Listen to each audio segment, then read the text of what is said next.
Welcome to the AI Bots podcast. I'm Chazzy, and with me today is my lovable co-host, the wonderful Mr. Dan Clark. How you doing, Dan? Yeah, I'm all good, thank you. You? Yeah. I've been better, mate. I'll be honest with you. I've been better. I didn't think the show was going to get out, but we've managed to bodge something together, and we're going to bring you a show, little short mini cast, I think, today. So that's going to be wicked. Exactly. People can try and put obstacles in the way, can't they? But yeah, they can try and stop us, but they won't. that's the thing. The jumping AI of the AI bots is always so good that we can leap over those obstacles. Yeah, we found all the crackdown orbs, and we're gonna leap across everything to get this show to you. So hopefully it'll be good. It's like Cannibal in audio form, really, isn't it? Yeah, an audio cannibal. That's a great way of putting it, man. So what you been up to, man? What you been up to? I bought a Vita. But I'm going to come on to that in a bit because there's been some big news in gaming today. We can't really ignore it. We've spoken about it on a couple of episodes, but the shop game in the UK today went into administration. So bad news, man. Bad news, isn't it? Yeah. It's obviously our thoughts go out to all the staff. Totally. That are going to be looking for work, and hopefully the shop can find a buyer, and as many of them as possible can keep on working there. Yeah, I mean, I've been looking through that list and that list online on Eurogamer, and it's shockingly long, and it's worrying. It just kept getting longer by the minute, didn't it? Throughout the afternoon, totally. It was like, this one's gone, so on. So I thought so with you guys. Definitely, and I think my thoughts are also with. There's going to be a lot of kids that have traded in a lot of their games into their trading account, and today the administrator announced that they're not going to be honouring the trade-ins anymore. So I also feel for adults as well, but especially for kids that have maybe saved all their hard-earned money and thought, I'll keep that with the shop, and then when something comes out that I want, I'll go and get it. Because for them to lose that, I think is a real shame. So. Yeah. Again, if the shop finds a buyer, I hope they honour the reward card scheme, the trade-in scheme, and all that kind of stuff. Well, yeah, hopefully that will happen with the administrators, mate. Hopefully, fingers crossed. Yeah, we'll keep everything crossed, even our eyes. But yeah, I've had a bit of hassle with the reward card points myself. Oh, really? Well, obviously, if you've been keeping an eye on the situation over the past month or so, you could kind of see it all unravelling. So a fortnight ago, I thought, hang on, I've been shopping there for about 12 years, and I've never, ever used my reward card points, never, ever claimed them on anything. So I emailed them, because I tried linking my my online account to my reward card account. Said, sorry, can't do that. So I emailed them saying, can you link this up for me, or send me my reward card number so I can, is that wrong, or what have you? And then it took 2 weeks of emails of them saying, what is your address again? All right, loads of back and forth and loads of kind of red tape and silliness. Yeah, but they'd sent one saying, what is your address again? And then in the thread below it, they'd quoted the email where I'd put my address. So I was like, are you just trying to sort of fob me off here so that it gets past the point where I can use them? But well, yeah. Luckily, that didn't come true. And I used my £9.65 worth of points to buy myself a £10 PlayStation Network voucher. So, right, sweet. Yeah. So I paid 35p for a tenner, so you can't go wrong, can you? No, it's all good. It's all good. So you were saying, you obviously got that PlayStation points for the for your Vita, then, yeah? I did, yeah. So you got the new shiny.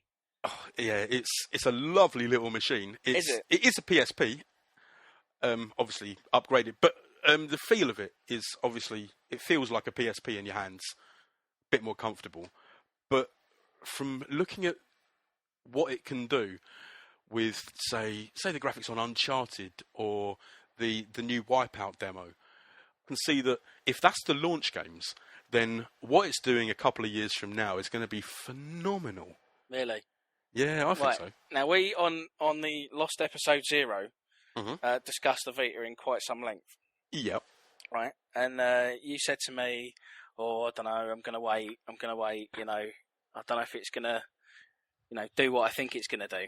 So what kind of pushed you over twisted the edge? my arm? Yeah. Well, it's partly that I came into a few quid and I could afford to get it. And I just wanted to have something that I could remember rather than it just going on, say, cat food and bills. And cat food and bin bags. Yeah, exactly. Just bits and bobs.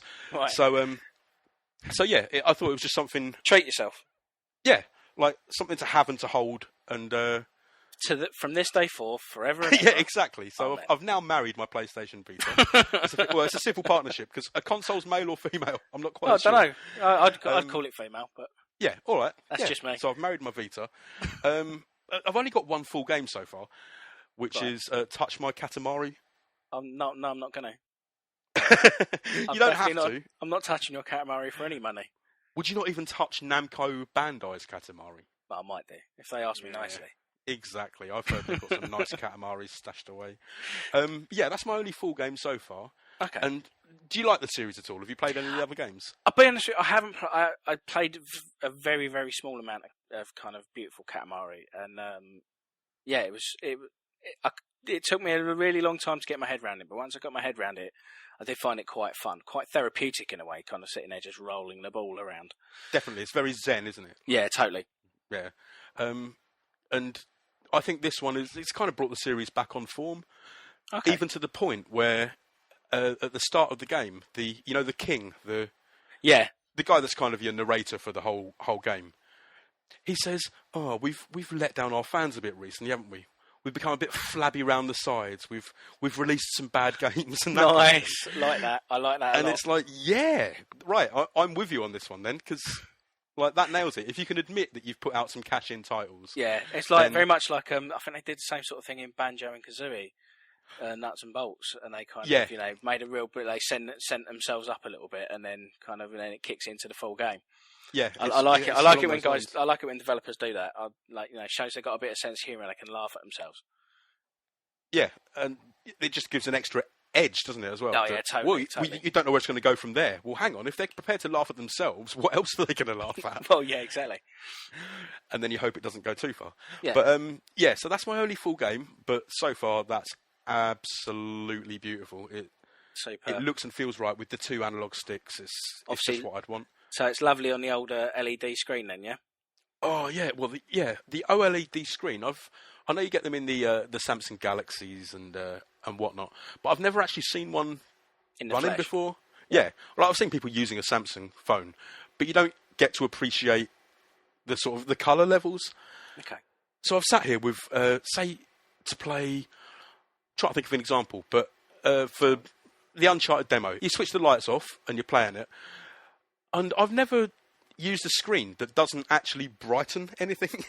Right. Like when it's black, you literally can't tell it from the outside of the machine. It's actual really? black. Because Yeah, I remember like on the original PSP that I've still got, and it Yeah. kind of sort of glows on the sides because it's an LCD screen.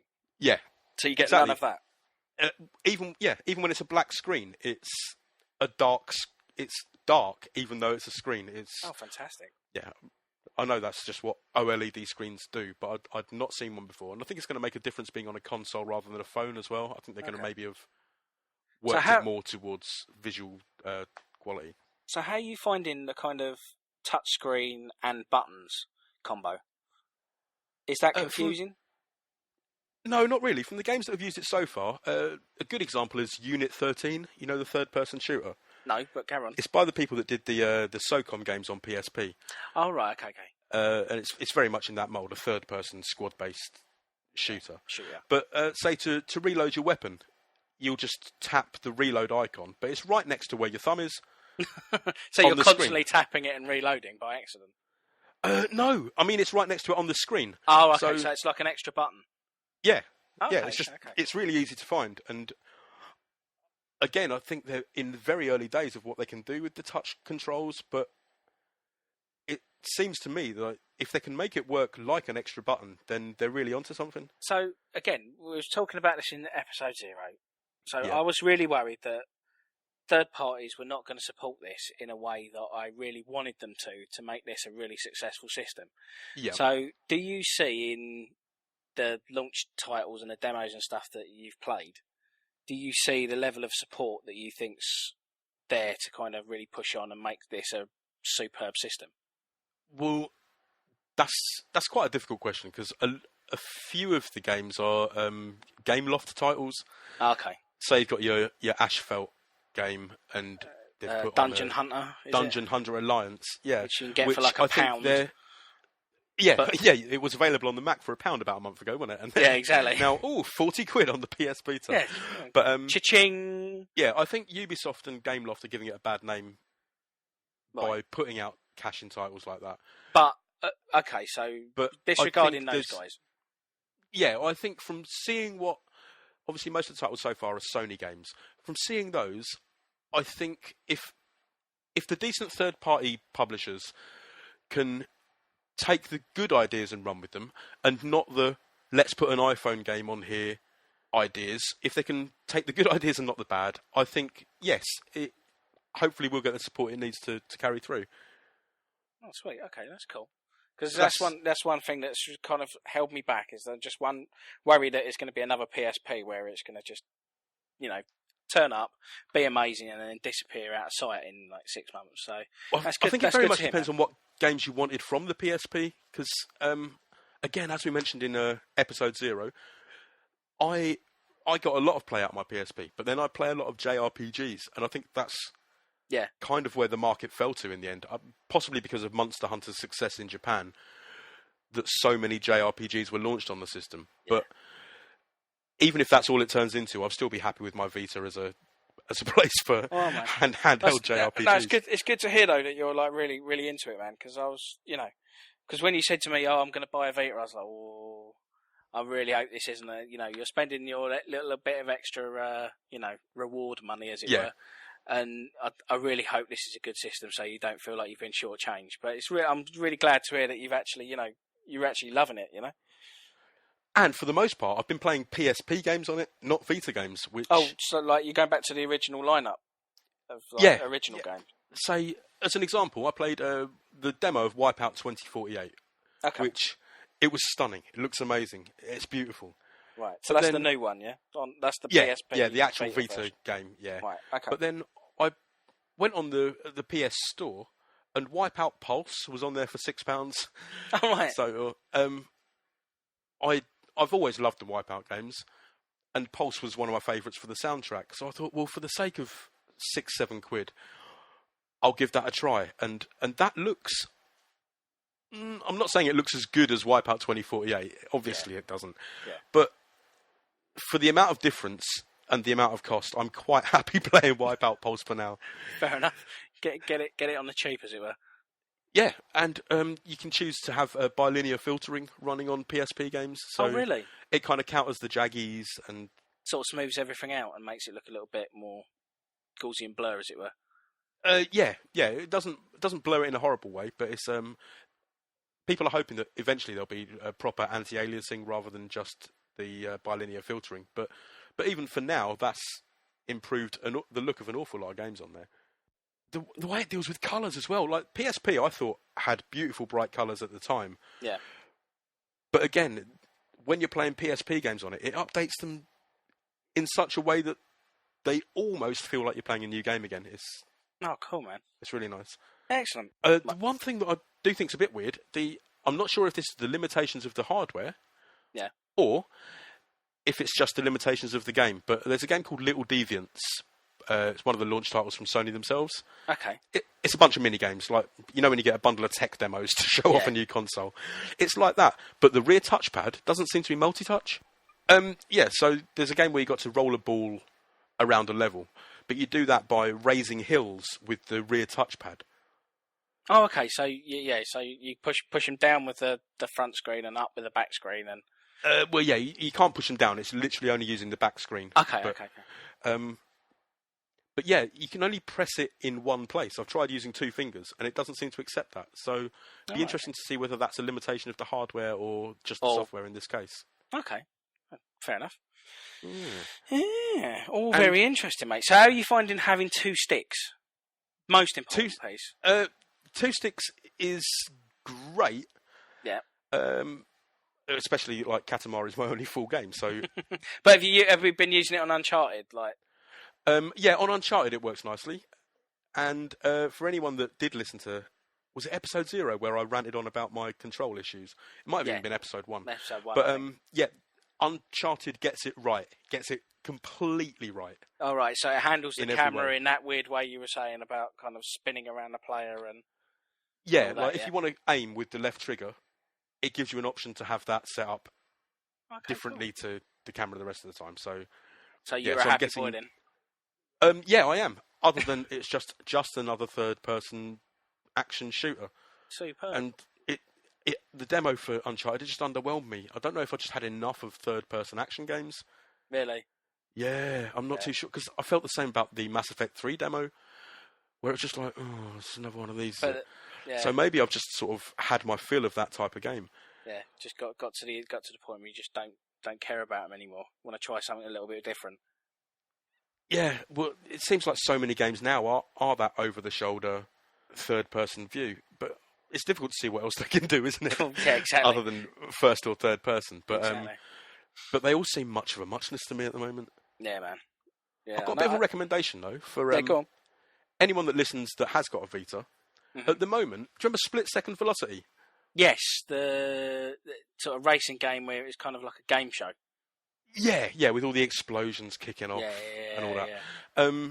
That's available, the original PSP version, for $3.99 on the bloody PlayStation Store.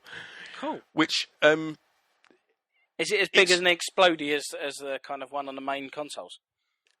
it's not as stunning, like, but you've it's the same game. You've got all of the game modes, and you get all the explosions and stuff. They just don't look quite as HD and amazing.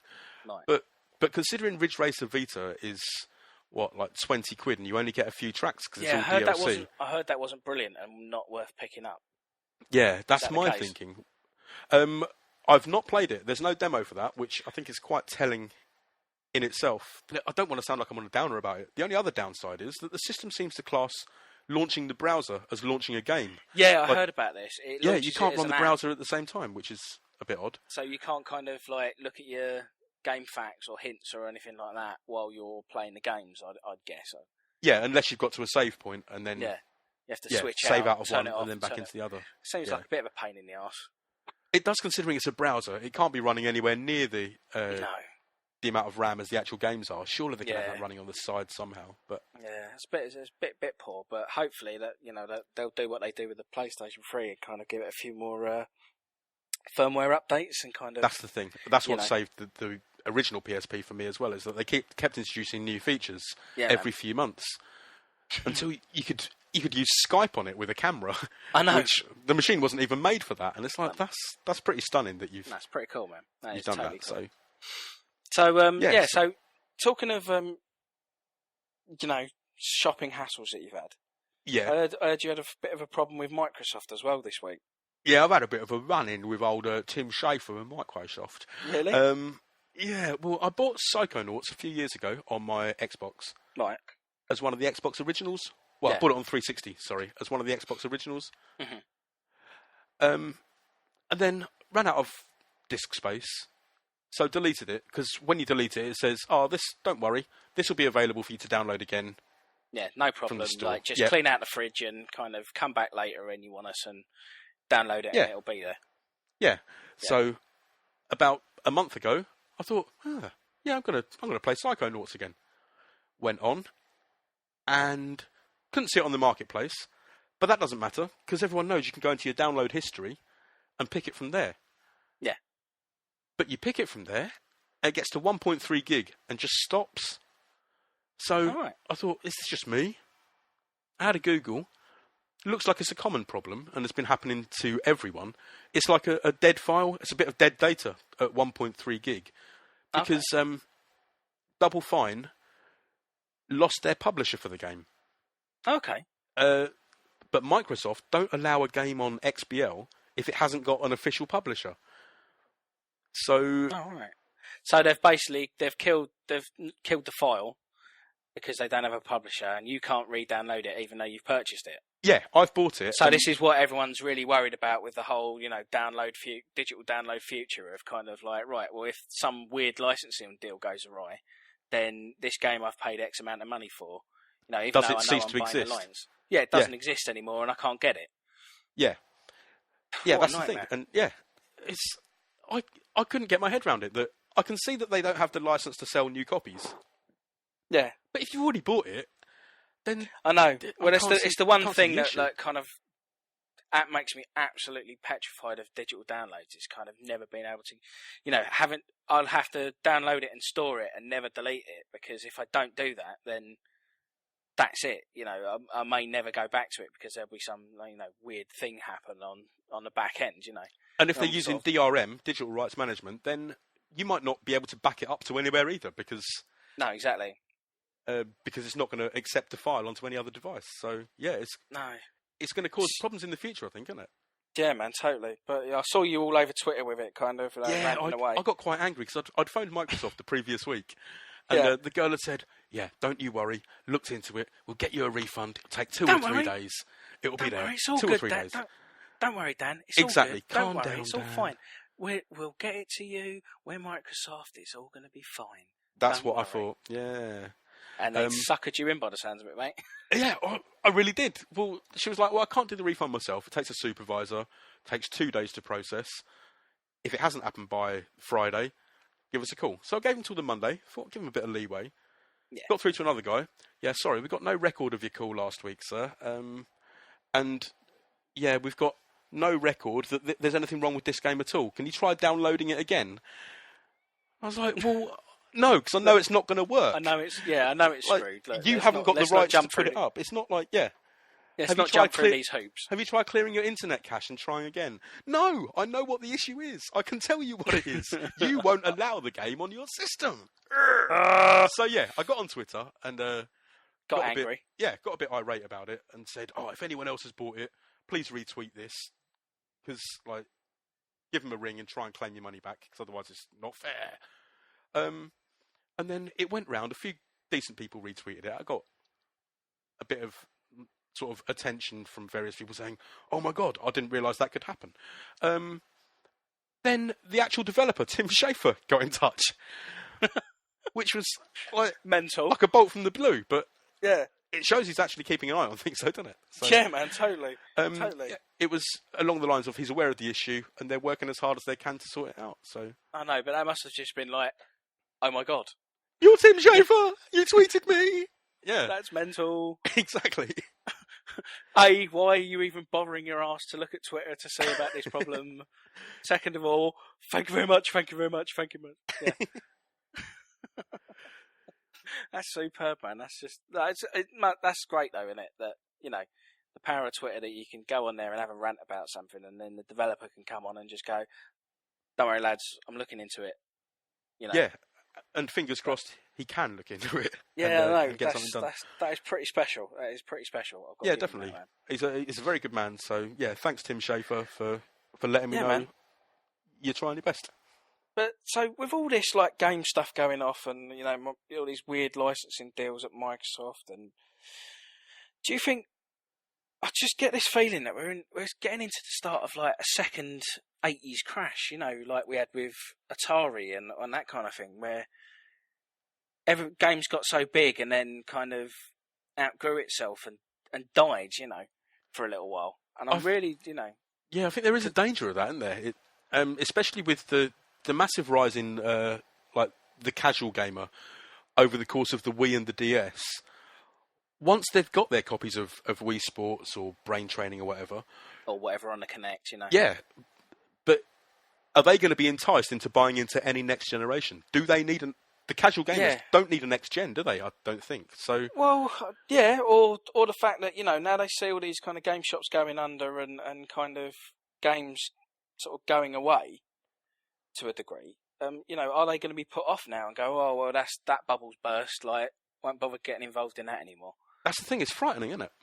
Yeah, it is worrying, man. It is totally worrying, and hopefully, hopefully it won't be a second '80s crash, because that would be awful,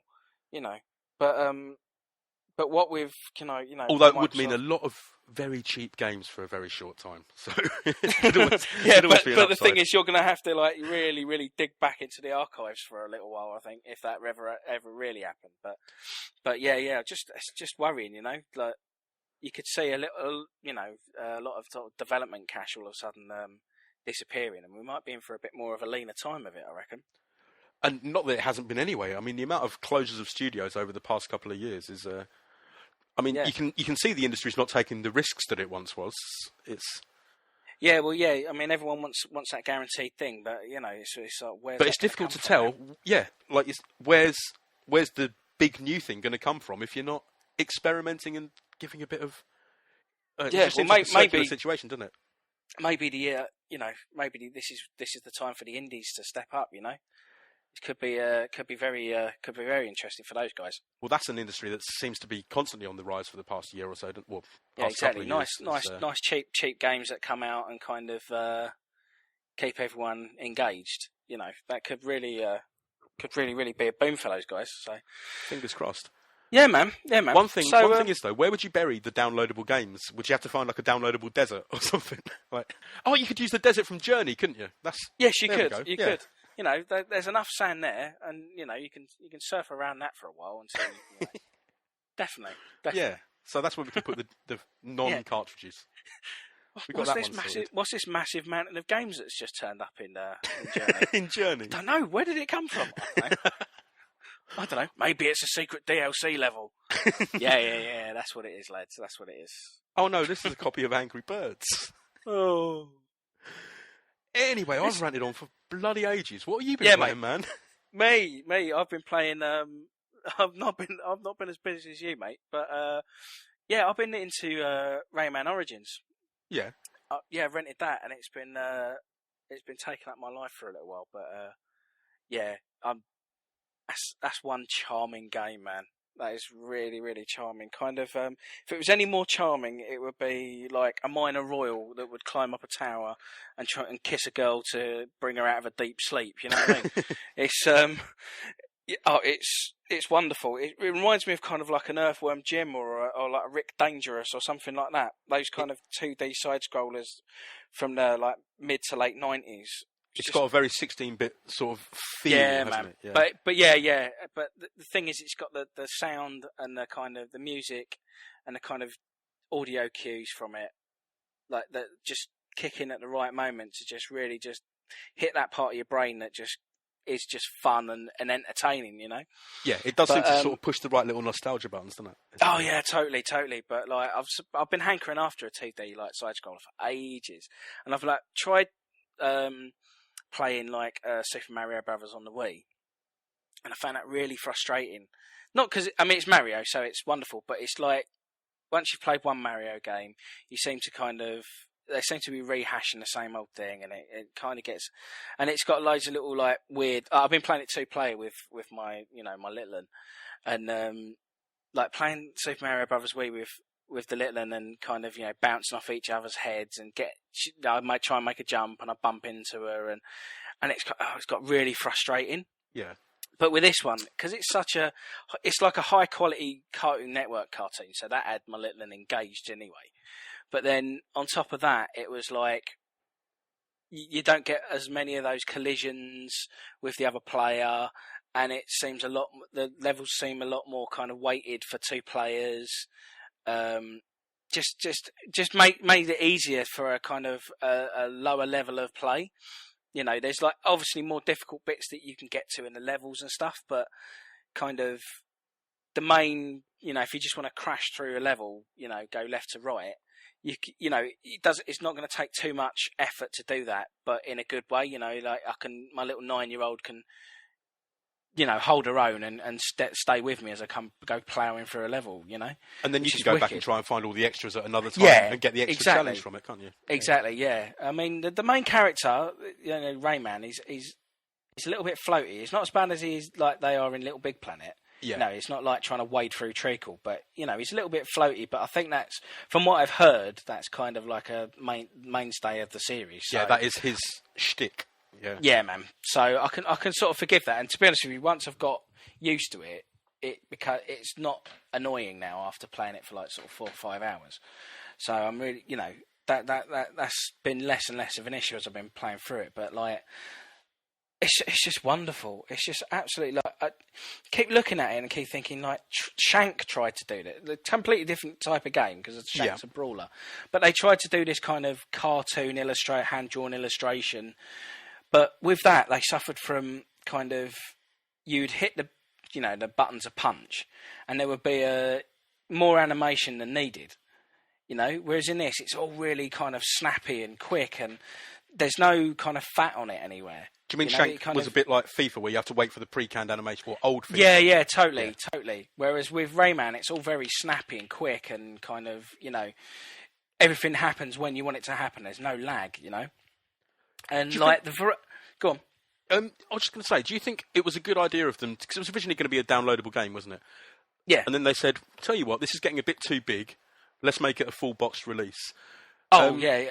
Do you think that was a good or bad idea? Yeah, no, totally a good idea.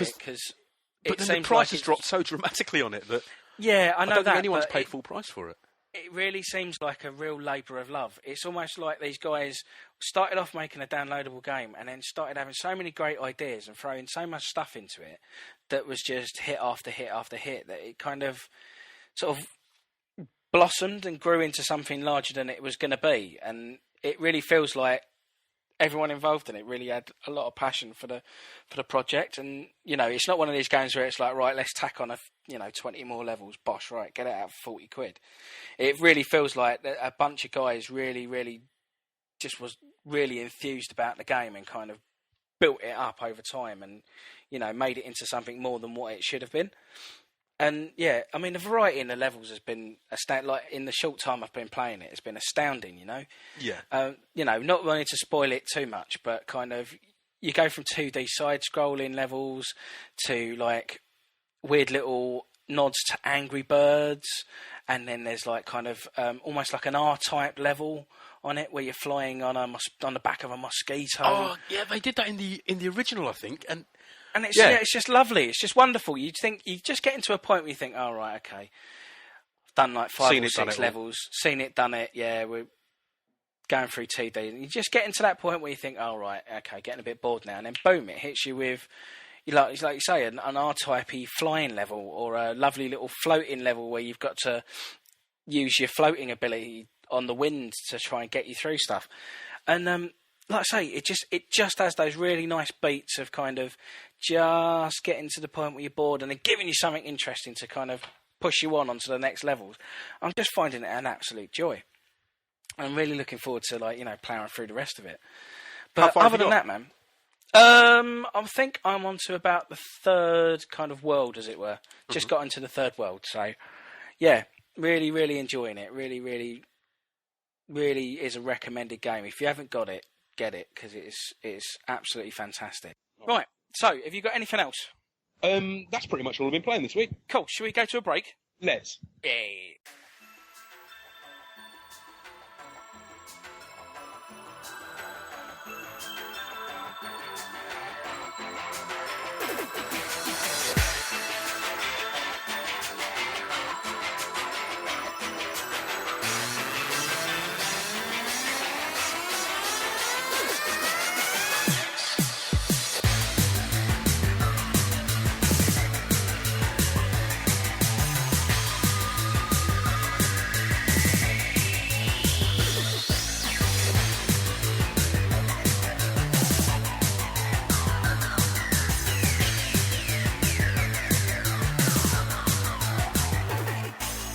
And we're back. Last week we talked a little about Mass Effect 3 Ending Gate and said we'd go into it another time. But it looks like this week BioWare have backed down and said to the fans they're going to make a new ending or something along those lines. Yeah, man, that's really odd because you don't see developers do that ever. Exactly, you don't see like Shakespeare rewriting stuff, do you? No, man, because he's dead, partly. But yeah. I mean, being in a hole in the ground for like years and years and years and years and years and many generations, that probably puts a little bit of a dampener on his coming back. His comeback tour is going to be pretty shit. Well, some people say that about BioWare at the moment, though, don't they? But yeah, so when no one's quite sure if they're going to make a new ending or if they're just going to provide some extra information. Like, tack on a lovely little DLC mission that kind of wraps it all up nicely. Yep. The thing is, what if this whole thing was planned out as just a way to sell DLC? If it is, then that's proper cynical. Yeah. Well, but I wouldn't put it past them. This is EA we're talking about, so let's not put anything past anyone. Exactly. So Yeah, man. Yeah, so it'd be interesting to see what comes of that, and if it makes people happy or not. Well, yeah. I mean, see, the thing is there's this whole argument that, you know, if this is an authored piece of work and it should not change, you know, the story is the story and people should just put up with it, and if they don't like it, you know, put up with it or, you know, sell it, you know. Yeah, so, I can see that side of it, but I can also see the side that if you've put that much into the character and the story over the years, since 2007, and they've made promises that all of your decisions are going to end up culminating in the massive finale of Mass Effect 3. Yeah, man, but, like, can you imagine if they'd done that with, like, you know, films or a TV show that you love, you know, they just, like, it had an ending and then they went, oh, no, we're going to retcon that. We're going to completely change it. Yeah. You know, that'd be ridiculous. Like, it gets to the end of, like, because you know everyone complained about the end of Star Wars last year. Yeah. Like, say, what if Darth Vader didn't throw him down the pit, but Luke joined the dark side instead, and they all opened, I don't know, like, they all bought up game. Yeah, they opened a branch of game shops across the galaxy or something. The Death Star game shop. I'm looking for a copy of FIFA. We have no FIFA. You would like Pez. Oh, I'd like a copy of Pez. These aren't the games you're looking for. These are not the games you're looking for. Oh, you're much better at that than I am. Why did they get anyone to act in the prequels? They could have just got you to do it. Yeah, man. Yeah. I've heard, we've not heard it yet, but I've heard you do a pretty good Jar Jar Binks impression. Yeah. Well, we'll save that for another time because I'm not doing that now. I suppose. Yeah. Mrs. says Jar Jar Binks. That means our people gonna die? That's phenomenal. Right, we're using that somewhere else then. Yeah, man, totally. Can you think of any other endings that could have been changed over the years? Oh, mate, no. The only thing I could think of was like something like Gone with the Wind, where it'd be like, frankly, my dear, whatever. You know, something like that. Some real... That would be or where amazing. they didn't leave the ending of Citizen Kane enigmatic. Yeah, they explain everything. Yeah, explain it in real Ruin the whole minuscule detail. Yeah. Rosebud. It was my sled. Yeah, exactly. It was my sled, and I used to love it when I was a kid, and it was amazing. Or like Memento, but just watching it forwards. Well, you can do that on the DVD. Have you seen that? Yeah, they have got a version of that apparently, haven't they? Yeah, man. It's fucking boring. I bet. Takes all the mystery out of it. It's crap. The ending of Prince of Persia: Sands of Time. Yeah. Like, if you haven't played the game by now, then screw you because you're getting this as a spoiler. But the last thing that happens is that it sort of erases the whole game happening. So, oh, right. Okay. So it rewinds time and none of it ever happened. Yeah, which is... And it was all a dream. Pretty much that. Yeah, which I can see is a great ending. But then they once you spent like 12 hours completing the campaign, it's like, oh, so I needn't have bothered then. Oh, well, thanks for that, guys. Yeah, I've just wasted 20 hours of my life. Cheers. Yeah. So, yeah, we don't want that for Mass Effect, do we? No. I'd rather it be a depressing ending and be something that's completely, you know, something that the developers actually wanted, rather than it be some pandering thing for, like, you know, a few nerds in their basement. You know what I mean? We saved the world, Shepard! Yeah, exactly. And yeah, so fingers crossed it's not cheesy and grim. But, yes. And yeah, then the other bit of news I've been looking at this week is the Silent Hill HD collection. Okay. Which obviously it's not really a collection. It's games 2 and 3. They're not putting the first or the fourth one. A lot of that seems to be happening. That happened with the Metal Gear collection. I really wanted 1, but they only released 2 and Substance, whatever it is, Substance, whatever it's called. You get 2 Substance and 3 Subsistence. Yeah. Subway. Yeah, that's whatever. the one. And Peace Walker Subway. Yeah, that'd do. The Maple Marinara version. But I can kind of see why they didn't have MGS1 on the Xbox 360. I can see that Sony aren't going to be that willing to give the technical details to have an emulator on 360 for the PS1. Yeah, but fair point. they could have at least put in a code to get the PSN version, couldn't they, on the exactly. PS3? Yeah, exactly. But Silent Hill HD, half of a collection, launched last week in the States. Right. Now, it got reviewed by 3 of the big sites, and they gave it like 9 out of 10s, 8 out of 10s, good reviews. But then it got into people's hands, and the PS3 version especially is full of all sorts of frame rate issues, a bit like Skyrim, where it just keeps slowing down further and further the more you get into the game. Really? Yeah, and they've removed an awful lot of the lighting effects and the fog effects, which, if Silent Hill's about anything, it's about the fog. Well, yeah, exactly. The foreboding. Yeah. And Yeah. so they've taken out the fog so that you can see what's in the background. Oh, what's this coming from miles away? Oh, it's a big monster. Oh, I better turn around and run away.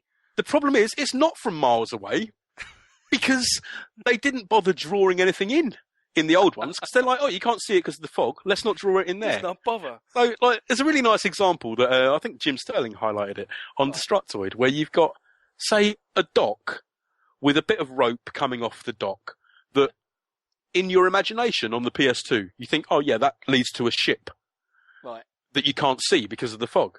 right. Whereas, as they've taken away the fog, it's just a bit of rope that ends in midair and goes to nothing. Yeah, but isn't that spooky? Ooh, how does that stay Yeah. up? Oh yeah, it's a whole extra level of fear. Oh, fucking hell, how does that stay up? That's weird. Yeah.